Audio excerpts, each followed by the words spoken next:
diutus dengan dakwah kepada Allah Azza wa Jalla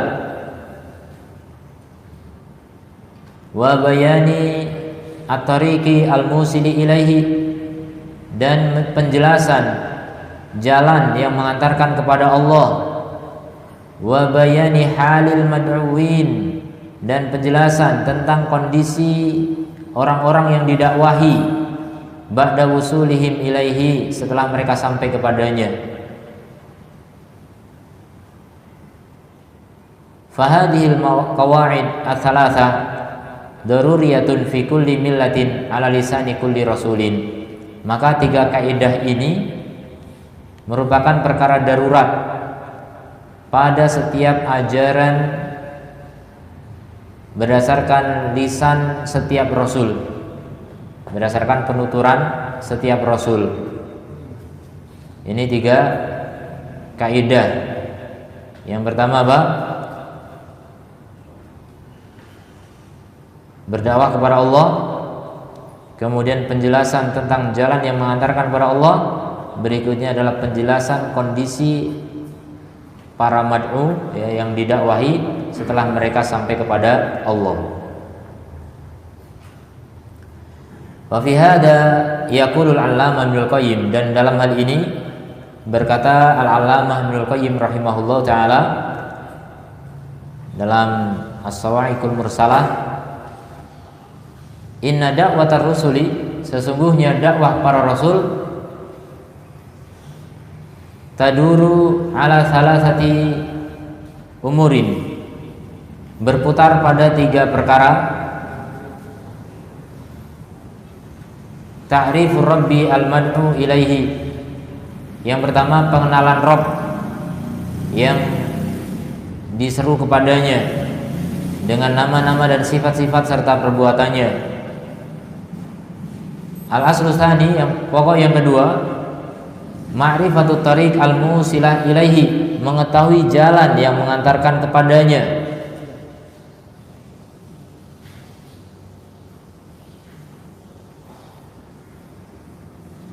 Wahya dzikruhu wa syukruhu wa ibadatuhu, dan jalan itu ada tiga: berzikir, bersyukur, dan beribadah. Dan semua ini bisa digabung dalam satu kata, ibadah. Tapi disendirikan zikir dan syukur menunjukkan betapa pentingnya zikir di antara ibadah dan betapa pentingnya syukur di antara ibadah. Allati tajma'u kamala hubbihi wa kamala dzulli ad-dzulli lahu, di mana terkumpul pada tiga hal ini, yaitu kesempurnaan cinta kepadanya dan kesempurnaan penghinaan diri kepadanya. Itulah ibadah. Jadi ibadah itu isinya apa? Kesempurnaan cinta dan kesempurnaan penghinaan diri kepada Allah Subhanahu wa ta'ala. Kemudian pokok yang ketiga, ta'rifuhum ma lahum ba'dal wusuli ilaihi fi dari karomatihi, pengenalan kepada mereka tentang apa yang akan disediakan bagi mereka setelah mereka sampai kepada Allah di negeri kemuliaannya, minan na'imil ladzi afdaluhu wa ajalluhu, berupa kenikmatan-kenikmatan yang paling agung dan paling utama dan paling agung adalah ridhonya terhadap mereka. Kenikmatan di akhirat yang paling besar adalah apa? Ridho Allah Subhanahu wa ta'ala. Wa tajallihi lahum, dan juga penampakan dirinya terhadap mereka. Wa ru'yatihim, dan penglihatan mereka wajhahu, terhadap wajahnya, al-a'la, yang maha tinggi, wa salamuhu alaihim wa taklimuhu iyahum, dan salam Allah kepada mereka serta pembicaraan Allah kepada mereka.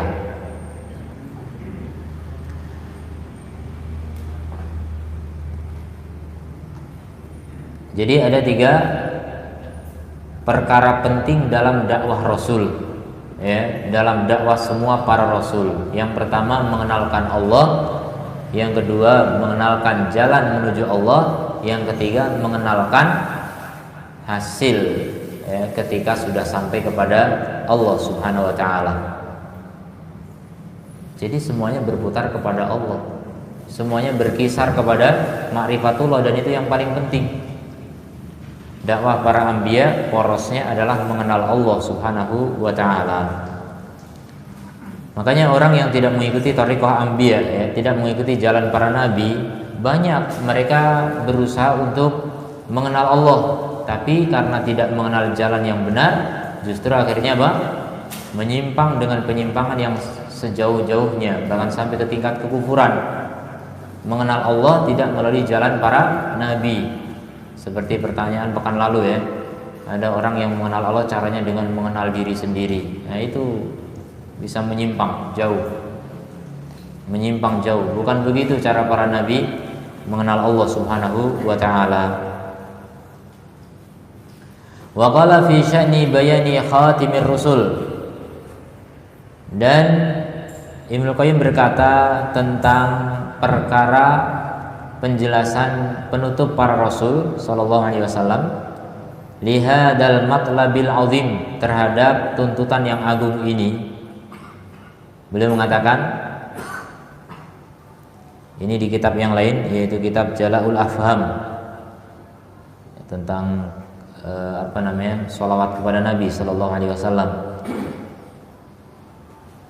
Beliau mengatakan fa'arrafan nasa rabbahum, maka Nabi itu mengenalkan manusia tentang Rabb mereka, wa ma'budahum, dan sesembahan mereka, wa yatama yumkinu an tanalahu kuwahum minal ma'rifah, sampai pada puncak apa yang memungkinkan untuk dicapai oleh kekuatan mereka berupa ma'rifat.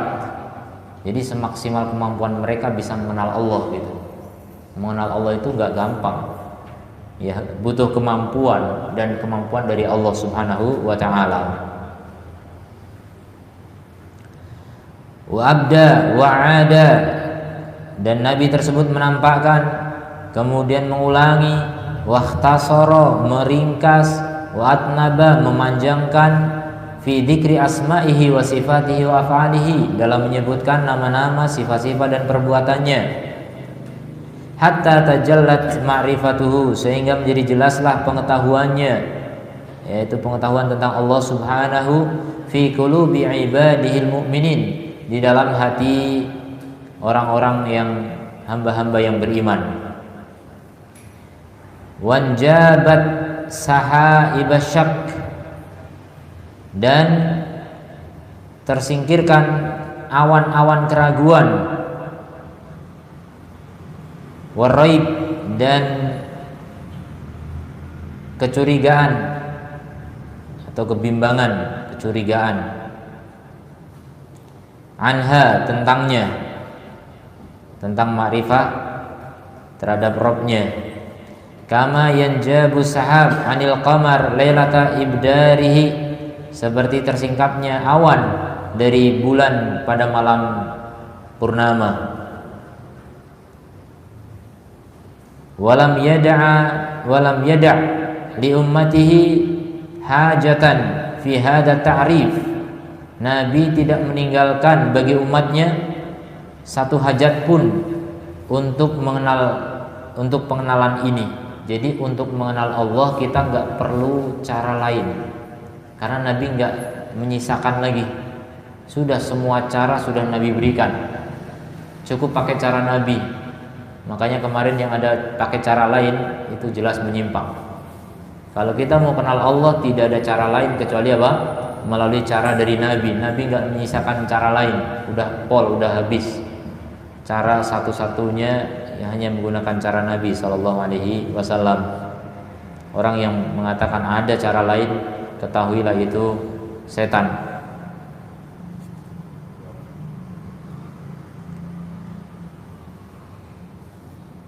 La ilaman qablahu wa la ilaman ba'dahu, tidak kepada orang yang sebelumnya dan tidak pula kepada orang yang setelahnya.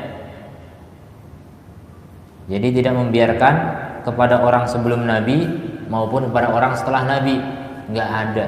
Pokoknya jalannya cuma mengikuti jalan Nabi Shallallahu Alaihi Wasallam. Orang yang paling kenal Allah secara mutlak itu Nabi Muhammad Shallallahu Alaihi Wasallam. Kita Ahlussunnah wal Jamaah, umat Islam, tidak ragu tentang itu, karena Nabi sudah menyatakan begitu. Ana a'rafukum billah. Aku adalah yang paling kenal Allah di antara kalian. Gak ada yang lebih kenal Allah daripada Nabi Muhammad Shallallahu Alaihi Wasallam.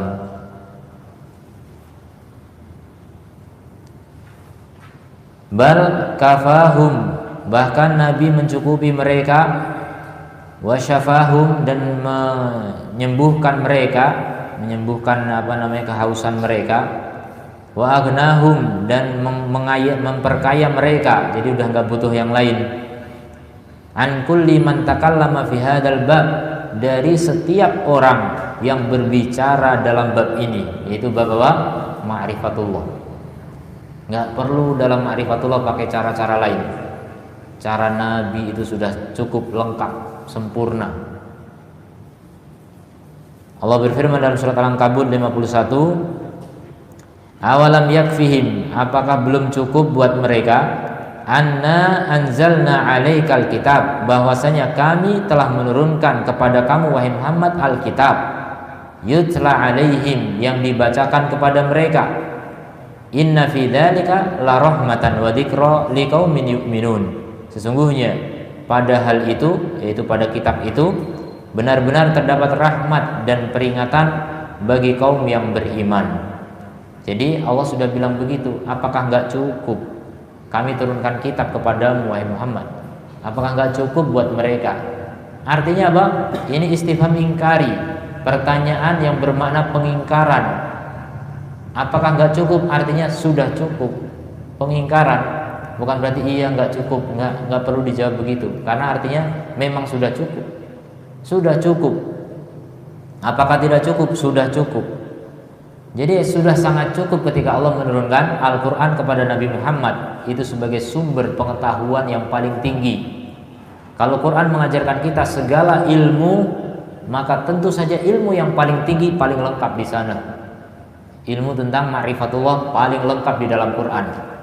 Jadi tidak perlu kita cari kitab-kitab lain, tidak perlu kita menelisik, meneliti, mengungkit, ya, mengorek-ngorek dari ilmu yang lain, dari tempat sampah, tidak perlu, ya, dari ilmu filsafat, dari ilmu kalam, dari ilmu kebatinan, dari ilmu tasawuf, dari pokoknya sembarang ilmu semua, tidak perlu. Apa gunanya Nabi diutus? Apa gunanya Al-Quran diturunkan? Allah sudah bilang, apa nggak cukup buat mereka? Kami turunkan kepadamu Quran, nggak cukup. Itu yang merasa nggak cukup, bukan orang yang beriman kepada Allah kemudian Rasulullah Sallallahu Alaihi Wasallam. Orang yang betul beriman pada Allah, beriman pada Al-Quran, beriman kepada Rasul, beriman kepada hadis-hadisnya, maka tidak perlu lagi kepada yang lain untuk mengenal Allah Subhanahu Wa Taala. Allah sudah jabarkan semuanya. Semua yang dibutuhkan oleh hamba, Allah sudah jelaskan melalui lisan Rasulullah Sallallahu Alaihi Wasallam. Itu pernyataan Ibnu Qayyim rahimahullahu taala.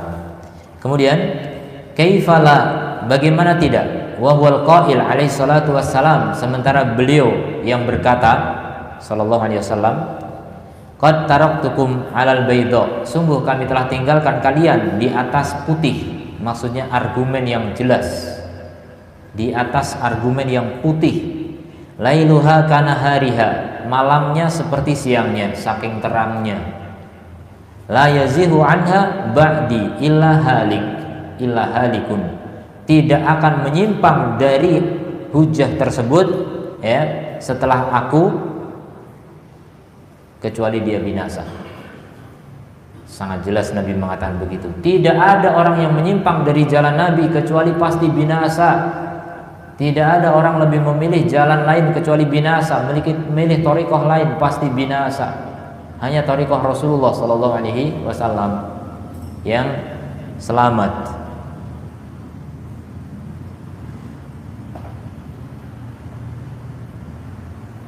Hadis diriwayatkan oleh Muhammad Ibnu Majah dan Ibnu Majah. Dan juga Rasulullah sallallahu alaihi wasallam berkata, "Ma ba'atsallahu min nabiyyin," tidaklah Allah mengutus seorang nabi pun, "illa kana haqqan 'alaihi," kecuali wajib atasnya. Hak bisa bermakna wajib. Kecuali wajib atasnya, an yadulla ummatahu, untuk menunjukkan kepada umatnya, ala khairin ma ya'lamuhu, kepada kebaikan yang dia ketahui, lahum, untuk mereka.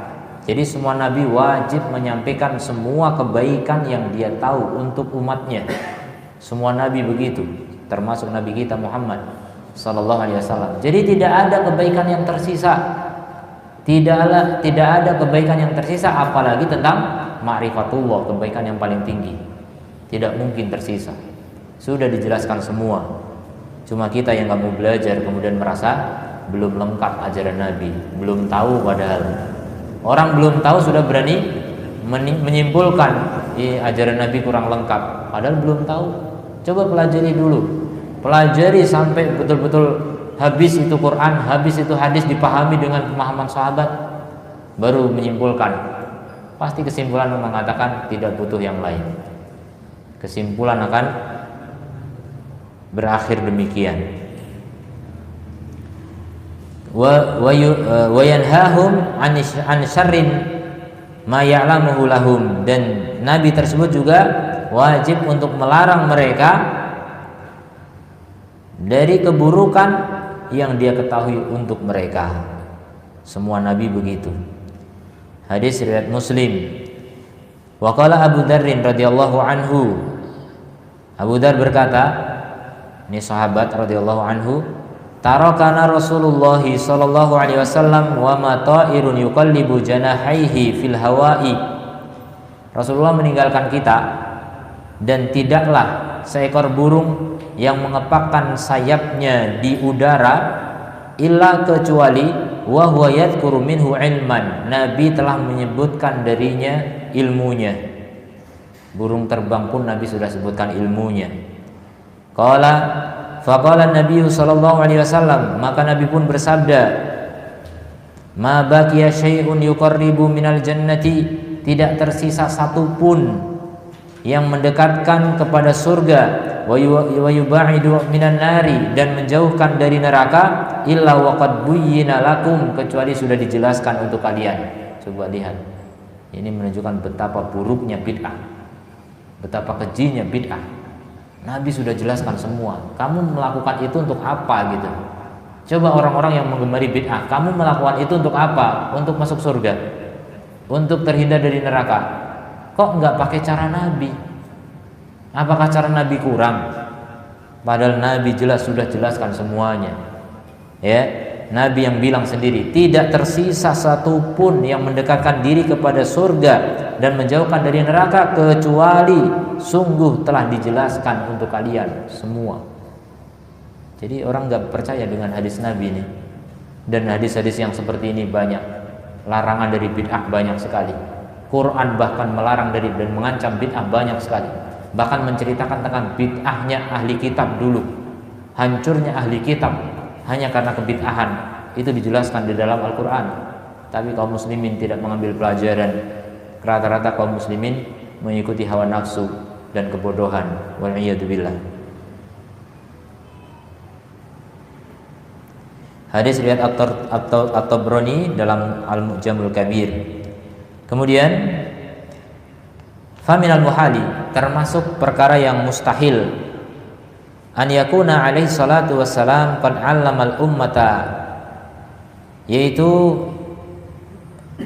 perkara yang mustahil bahwasanya Nabi telah menjelaskan, telah mengajarkan kepada umat adab qada'il hajati, tentang adab menunaikan hajat, ya, adab di toilet, wa adabut ta'am, kemudian adab makan, minum, syarab, wa dukhul wal khuruj, adab masuk, adab keluar, ya, keluar rumah, masuk rumah, keluar masjid, masuk masjid, bitafsilin wafid, dengan perincian yang mencukupi, wa tarakahum duna an yu'allimahum, kemudian Nabi meninggalkan mereka tanpa menjelaskan kepada mereka, tanpa mengajarkan kepada mereka ma yaqulunahu bi alsinatihim, apa yang mereka ucapkan dengan lidah-lidah mereka, wa ya'taqidunahu bi qulubihim, dan mereka yakini dengan hati-hati mereka, fi rabbihim, tentang Rabb mereka.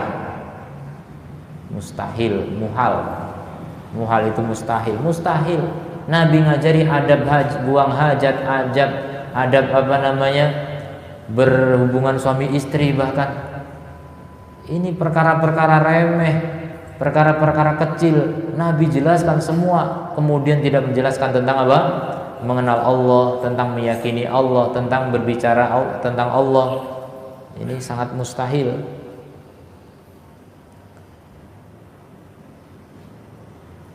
Wa ma'budihim, dan juga sesembahan mereka, alladzi ma'rifatuhu ghayatal ma'arif, di mana mengenalnya merupakan puncak dari pengetahuan, puncak dari ma'rifat.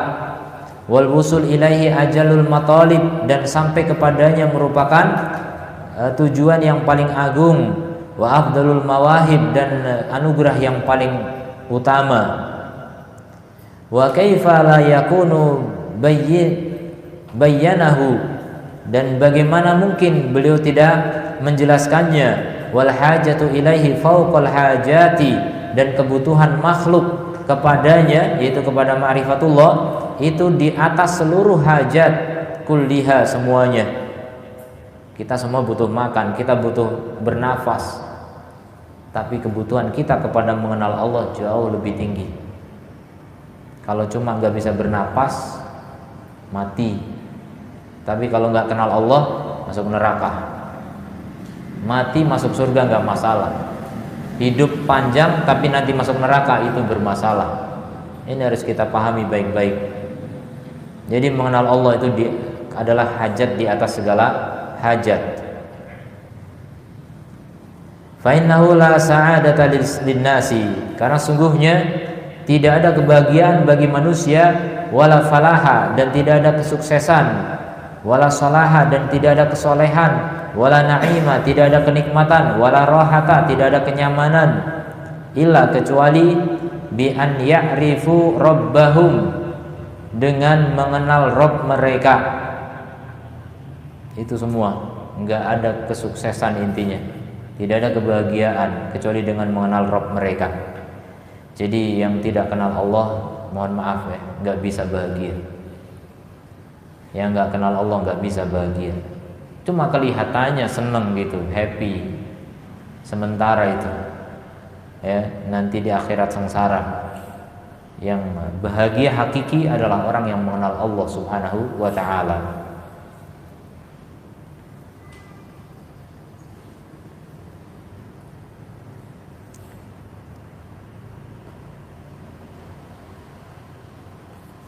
Bi an ya'rifu rabbahum, kecuali dengan mengenal Rabb mereka, wa ma'budahum, dan sesembahan mereka, wa ya'buduhu, kemudian menyembahnya.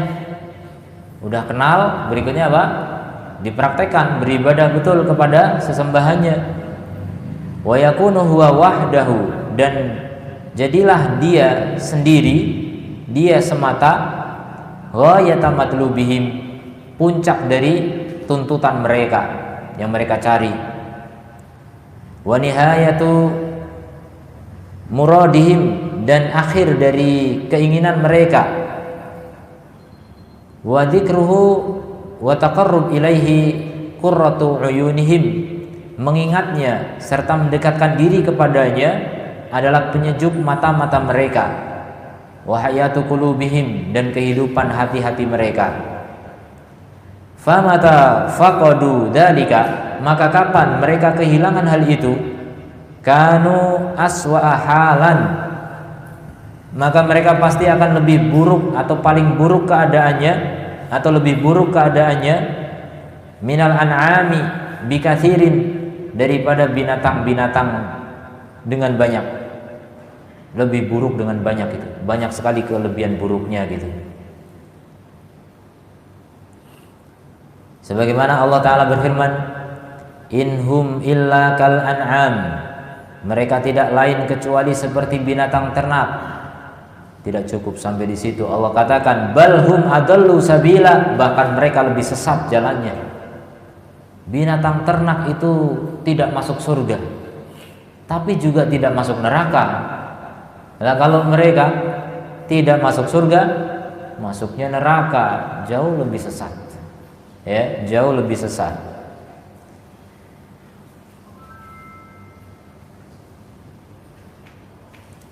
Wa bihada yudrikul muslimu syarafa hadzal ilmi wa fadlahu. Oleh karena itu, dengan ini seorang muslim mengetahui kemuliaan ilmu ini dan keutamaannya. Wa annahu minal usus, dan dia termasuk pondasi-pondasi. Usus ini jamak dari asas. Dia termasuk pondasi-pondasi al-izam yang agung, allati qamat 'alaiha da'awatil mursalin, yang tegak di atasnya dakwah-dakwah para rasul semuanya.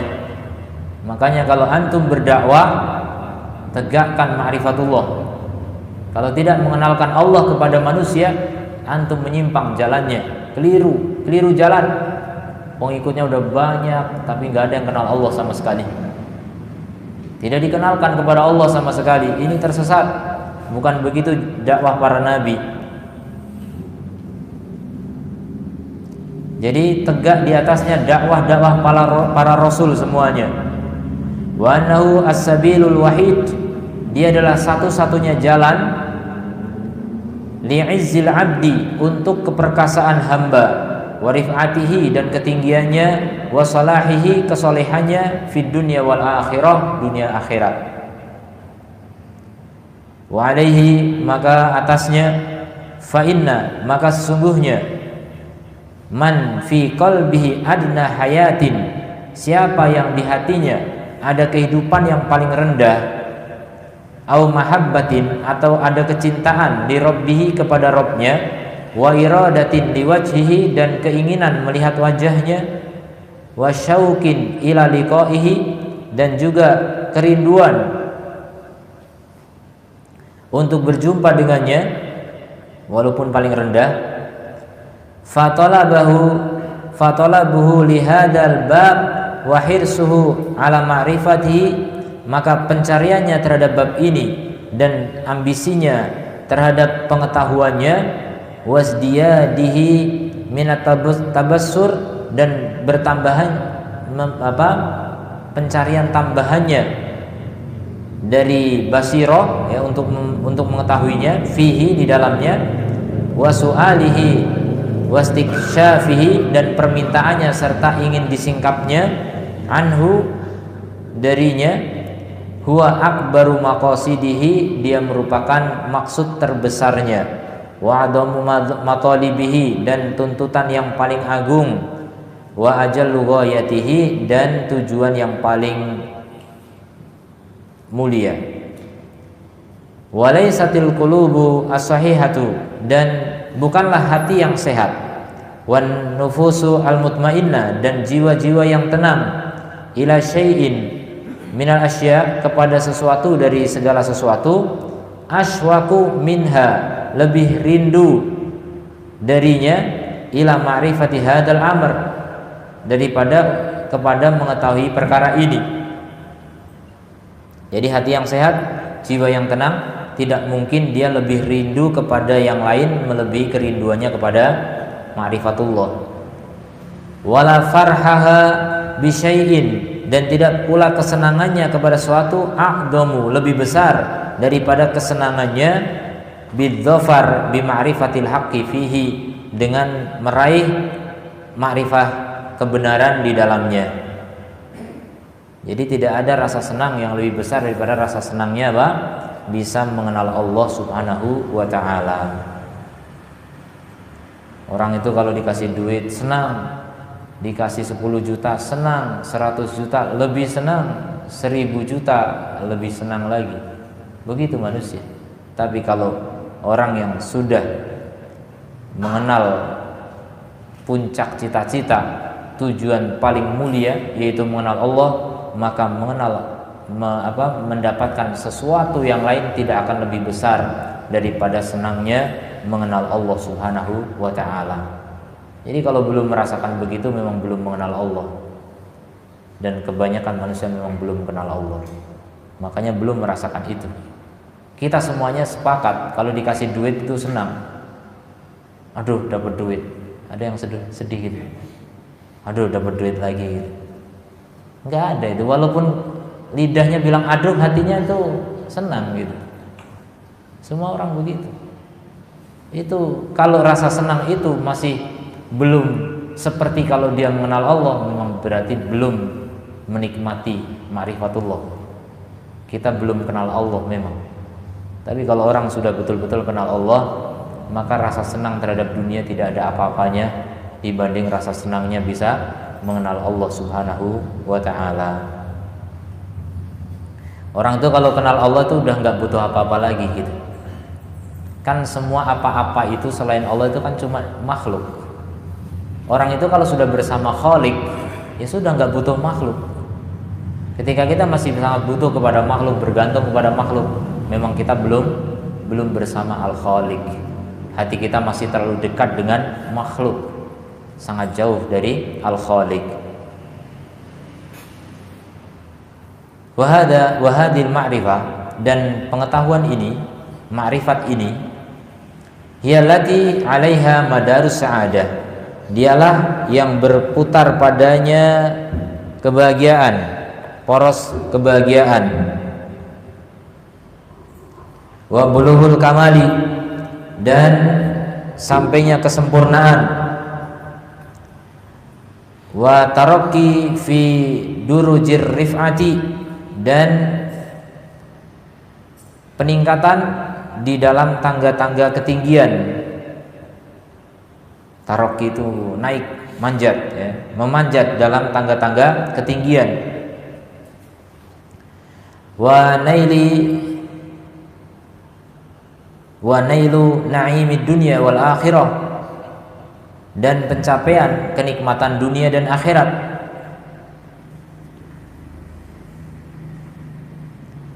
Wadzafaru bi ajalli al matalib, dan menang dengan tuntutan-tuntutan yang paling agung. Wanjahid raghaib, dan keinginan-keinginan yang paling sukses, najih. Wa asyrafil mawahib, dan anugerah-anugerah yang paling mulia.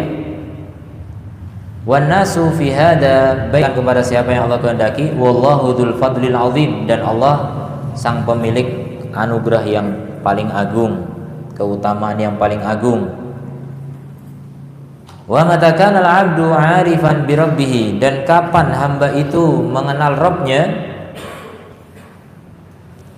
muhibban lahu, mencintainya, qa'iman bi'ubudiyyati, tegak beribadah kepadanya, melaksanakan ibadah kepadanya, mumtathilan amrahu, dan melaksanakan perintahnya, mubta'idan an nawahihi, menjauhi larangannya, tahaqqaqa lahu bihadil ma'rifah, akan terrealisasi baginya dengan makrifat ini dan ubudiyah ini, allataini, yang keduanya, huma ghayatul khalqi, keduanya merupakan tujuan penciptaan.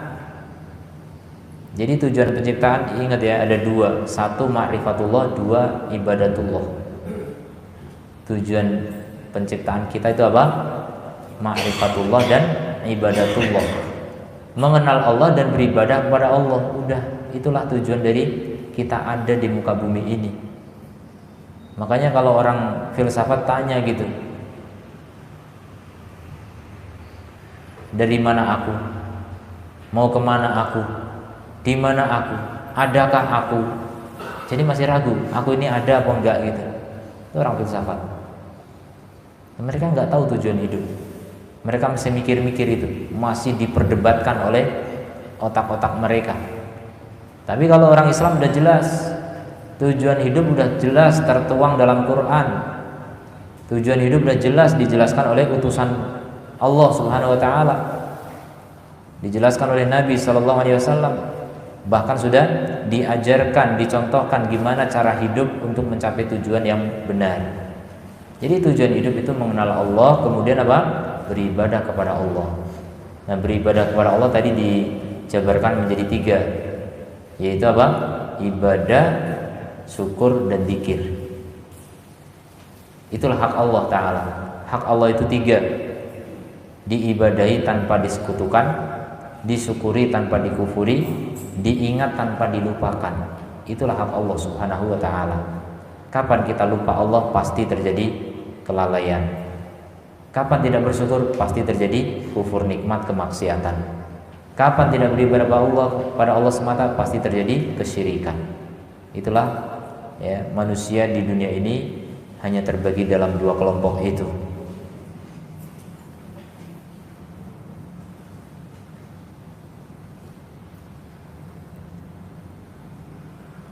Allataini huma ghayatul khalqi wal amru kamal al insani, di mana keduanya merupakan puncak dari penciptaan, wal amri ghayatul khalqi wal amri, ya, puncak dari penciptaan dan perintah.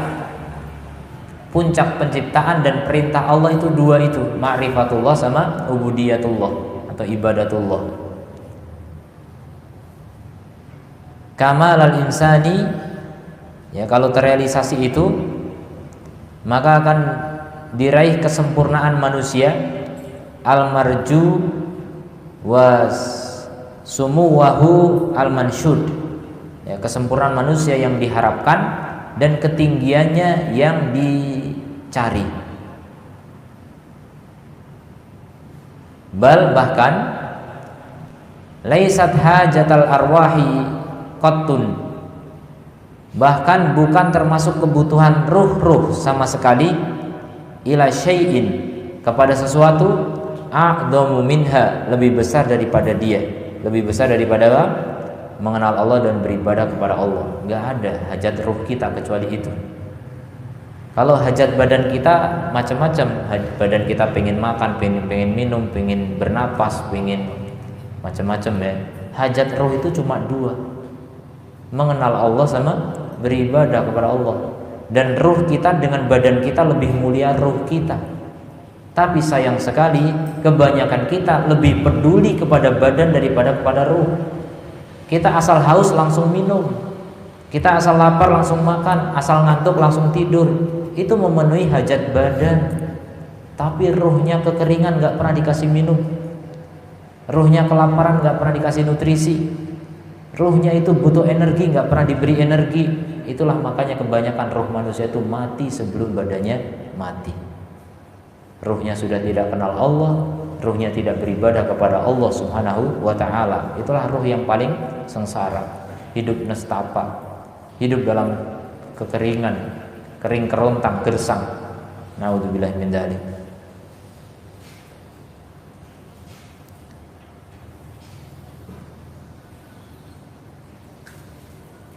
Jadi tidak ada kebutuhan ruh, ya, yang lebih besar kepada kebutuhan ruh pada sesuatu yang lebih besar darinya. Ila ma'rifati bari'iha, yaitu kepada mengenal Robnya. Bari itu pencipta, Rob. Wa fatiriha, sama penciptanya. Wa mahabbatihi, dan mencintainya. Wa dzikrihi, dan mengingatnya. Wal ibtihaj bihi, dan bersenang dengannya. Bahjah itu keceriaan wajah. Jadi ruh itu merasa senang dengan Allah Subhanahu wa Ta'ala, dengan mengingat Allah Subhanahu wa Ta'ala. Wa talabil wasilati ilaihi, dan mencari sarana menuju Allah dengan ibadah. Wa zulfa indahu, dan dekat di sisinya. Itu ruh kita sebenarnya kepingin itu semua, tapi kita enggak memenuhi hajat ruh.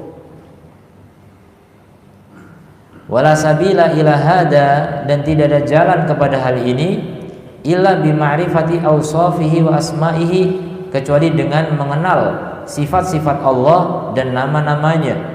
Fakullama kana al-'abdu biha a'lam, maka setiap kali seorang hamba terhadap ma'rifatullah ini lebih tahu, atau terhadap nama-nama dan sifat-sifat Allah ini lebih tahu, kana billahi a'raf, berarti dia lebih kenal kepada Allah. Walahu atlab, dan kepada Allah dia lebih mencari. Wa ilaihi aqrab, dan kepada Allah dia lebih dekat. Jadi tidak ada yang lebih dicari daripada Allah. Tatkala orang lain mencari dunia, dia mencari Allah. Tatkala orang lain mengejar dunia, dia mengejar Allah. Fafirru ilallah, berlarilah kepada Allah. Wa kullama kana laha angkar, dan setiap kali dia terhadap nama dan sifat Allah lebih mengingkari, kana billahi ajhal, berarti dia terhadap Allah lebih bodoh. Wa ilaihi akrah, dan kepada Allah lebih benci. Wa minhu ab'ad, dan dari Allah lebih jauh. Wallahu yunzilul abda min nafsihi, dan Allah menempatkan hamba dari dirinya, haitsu yunziluhul abdu min nafsihi. Masyaallah. Jadi Allah menempatkan hamba dari diri Allah itu di mana hamba itu menempatkan Allah dari dirinya. Di mana posisi Allah pada diri kita gitu. Kalau Allah yang paling agung, Allah puncak cita-cita kita, maka demikian juga Allah menempatkan kita di sisi Allah Subhanahu wa ta'ala. Jadi al-jaza min jinsil amal, balasan itu sejenis dengan perbuatan. Kalau kita mengejar Allah, Allah yang paling kita kejar, Allah pun paling dekat dengan kita. Makanya dalam hadis qudsi juga disebutkan apa? Siapa yang berjalan menujuku, aku berlari kecil menujunya. Coba, Allah balasannya selalu lebih besar. Allah balasannya selalu lebih besar. Tapi orang yang menjauh dari Allah, Allah lebih jauh lagi. Ya. Siapa menjauh dari Allah, Allah lebih jauh lagi. Orang nggak butuh Allah, dia butuhnya cuma duit, dia butuhnya cuma dunia yang fana. Ya udah, Allah menjauh darinya. Al-Hafidz Ibnu Katsir rahimahullahu taala berkata dalam tafsirnya terhadap firman Allah taala, innama yakhsyallaha min ibadihil ulama, ayat Fatir ayat 28. Kata Ibnu Katsir, yaitu innama yakhsyahu haqqa khasyatih, yang takut kepada Allah dengan sebenar-benar takut, sebenar-benar khasyah, itu hanyalah al-ulama, hanyalah para ulama. Maksudnya al-arifuna bihi, yang mengenal Allah. Jadi bukan ulama ahli fikih semata, tapi ulama yang betul-betul mengenal Allah Subhanahu wa ta'ala, berarti ahli ma'rifat, ma'rifatullah. Kalau ahli fikih itu cuma mengenal hukum-hukum Allah. Kalau ini mengenal Allah, baru kemudian mengenal hukum Allah berikutnya. Li'annahu kullama kanatil ma'rifatu lil 'azimi al-'alimi al-mausufi bi sifatil kamali al-man'uti bil asma'il husna, kullama kanatil ma'rifatu bihi atamma kullama kanat al-ma'rifatu bihi atamma wal 'ilma bihi akmala, kanatil khasyah lahu a'dama wa aktsara. Li'annahu, karena setiap kali ma'rifah terhadap yang maha agung, maha berilmu, yang disifati dengan sifat-sifat yang sempurna dan disifati dengan nama-nama yang husna, yang terindah. Setiap kali ma'rifah terhadapnya sempurna dan ilmu terhadapnya sempurna, maka rasa takut kepadanya lebih besar dan lebih banyak. Jadi orang yang paling takut kepada Allah itu yang paling kenal Allah. Makanya kalau kita masih suka maksiat, berarti kita memang belum kenal Allah. Kita kalau beribadah belum ikhlas, masih mencari pujian manusia, itu belum kenal Allah. Dia melihat penghargaan manusia lebih besar daripada Allah Subhanahu wa ta'ala. Fa ma'rifatullahi tuqawi janibal khauf, maka mengenal Allah itu akan menguatkan sisi takut kepada Allah. Wal muraqabah, dan merasa diawasi, wa tu'addim roja, dan juga membesarkan rasa harapan fil qalbi, di dalam hati, wa tazidu fi imanil abdi, dan menambah keimanan pada hamba, wa tuthmiru anwa'al ibadati, dan membuahkan berbagai macam ibadah, wa biha yakunu sayral qalbi, dan dengannya jadinya perjalanan hamba, perjalanan hati ila rabbih, kepada Rabbnya. Jadi kita semuanya sedang berjalan menuju Allah. Kalau kaki kita berjalan ke masjid, hati kita berjalan menuju Allah Subhanahu wa ta'ala. Jadi perjalanan hati menuju Rabbnya, wa sa'yuhu fi naili ridahu, dan usahanya untuk meraih ridhonya, asra'a min sayri riyahi, lebih cepat daripada perjalanan angin, fi mahabiha, dalam hembusannya, dalam tiupannya, tiupan angin. La yaltafit yaminan wala shimalan, tidak menengok ke kanan dan ke kiri, fokus melihat kepada Allah Subhanahu wa ta'ala. Wa taufik biyadillah, dan taufik itu di tangan Allah. Wala haula wala quwata illa billah, dan tidak ada daya dan kekuatan kecuali dengan pertolongan Allah Azza wa Jalla.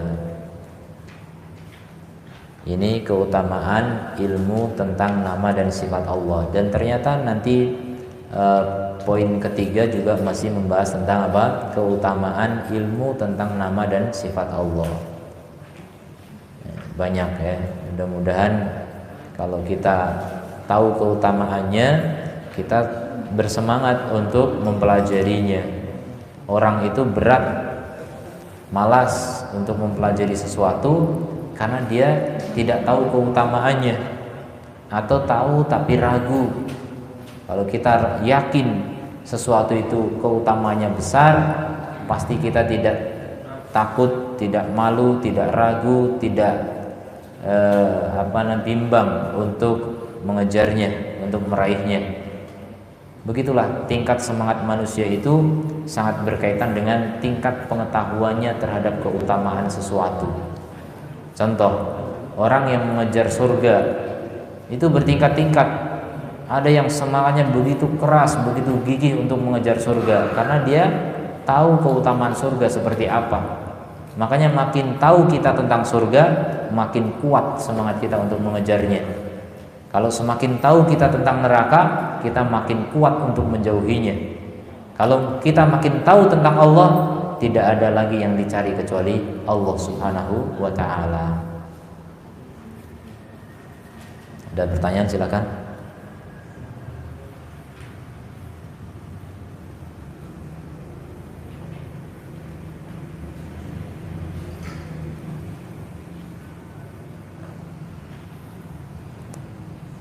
Ya. Amin wa yakum. Pada pertemuan sebelumnya kan dijelaskan bahwa siapa yang sudah mengenal Allah dengan sesuatu yang benar dan mengamalkannya, maka dia tinggal menambah tingkatan-tingkatannya. Maka tinggal menambah tingkatan-tingkatan amalannya gitu ya. Kalau tidak mengenal, setelah mengenal ya. Tadi kan dijelaskan inti dakwah Nabi itu menguraikan tentang mengenal Allah, jalan menuju Allah, sama hasil setelah mengenal Allah. Ya. Berarti yang dimaksud dengan hasil setelah mengenal Allah itu adalah bagian dari tingkatan-tingkatan amalan yang bisa terus ditingkatkan setelah mengenal Allah di jalan yang benar. Pada pertemuan sebelumnya meningkatkan amalan itu, tingkatan amalan itu adalah dengan mengenal, ya, dua itu betul. Jadi gini, ketika kita mengenal hasilnya, itu berarti mengenal keutamaan. Makanya saya katakan tadi, kalau kita kenal keutamaan sesuatu, kita akan bersemangat untuk meraih sesuatu itu. Jadi kenapa orang itu semangat beribadah kepada Allah? Karena dia tahu dan dia yakin janji Allah terhadap orang yang beribadah kepada Allah Subhanahu wa ta'ala. Jadi meningkatkan kedudukannya di sisi Allah itu dengan ibadah, semangat beribadah. Semangat itu akan tinggi ketika kita mengenal hasilnya, ketika kita tahu apa hasil yang akan diperoleh. Makanya kadang ada tawaran bisnis misalnya, ayo bisnis apa, Gimana prospeknya? Besar ini berapa? Kalau untung ya bisa dapatlah 10 juta. 10 juta. Enggak, 10 miliar. Betul, 10 miliar. Semangat itu, 10 miliar. 10 T lebih semangat lagi gitu. Tapi bohong ini. Orang nggak punya modal ada 10 T gitu. Artinya dengan tahu betapa besarnya hasil yang akan diperoleh, orang itu akan lebih semangat. Orang akan semangat. Maka coba lihat orang-orang yang semangat dalam menuntut ilmu, karena tergambar dalam pikirannya, di hatinya, ya. Karena pikiran dan hati itu yang paling menentukan sebenarnya. Orang itu sangat ditentukan oleh pikirannya. Orang sangat ditentukan oleh hatinya. Ruhnya itu sebenarnya. Ruhnya itu terbang kemana? Kalau ruhnya terbang ke atas menuju Allah, dia pasti menjadi orang yang ambisioner. Kalau ruhnya terbang ke tempat sampah gitu, ya udah lemah. Jiwa kalau udah lemah, badan sekuat apapun, otot kawat balung besi itu nggak ada gunanya. Makanya tidak sedikit orang yang ke fitness gitu kan, olahraganya rutin, ototnya besar-besar, tapi nggak kuat untuk sholat malam, buru-buru sholat malam, sholat maghrib aja nggak kuat. Ya itu karena ruhnya itu lemah, ruhnya yang lemah gitu. Makanya kekuatan ruh itu sangat menentukan kehidupan kita. Kualitas kita itu sangat dipengaruhi oleh kekuatan ruh kita. Jadi jangan lihat sosok orangnya gitu, orang ini kuat, hebat. Kalau dia nggak bisa sholat malam nggak hebat. Kalau dia nggak bisa ibadah sebagaimana salafus soleh, itu masih rendah. Coba lihat salafus soleh, gimana mereka bisa ibadah luar biasa. Gimana dulu orang seperti Syekhul Islam bisa menamatkan sekian ratus kitab tafsir gitu. Kita satu tafsir aja nggak kuat, belum khatam. Jangankan satu tafsir 30 juz gitu, satu juz aja kadang belum tamat. Ada itu pengajian tafsir udah sekian juz, ya kita pernah ikut tapi sesekali. Gimana mau menamatkan gitu? Nah, mental begitu tuh karena ruhnya itu lemah. Ruhnya lebih ambisi kepada pasar, ruhnya lebih ambisi kepada dolar, ruhnya lebih ambisi kepada jabatan, kedudukan, martabat di mata manusia. Kalau sudah kaitannya dengan akhirat, udahlah nanti aja lah gitu. Biarlah orang lain duluan, saya belakangan. Kalau memang untung ya akan ikut untung juga gitu. Jadi nggak ada ambisi. Itu kelemahan ruh, dan itu kebanyakan manusia begitu. Itu semuanya karena tidak kenal Allah, tidak tahu jalan menuju Allah, dan tidak tahu apa yang akan dihasilkan kalau dia mengenal Allah dan berjalan menuju Allah Subhanahu wa ta'ala. Demikian. Ya, sudah. Kita cukupkan. Subhanakallahumma wa bihamdika asyhadu an la ilaha illa anta astaghfiruka wa atubu ilaik. Assalamualaikum warahmatullahi wabarakatuh.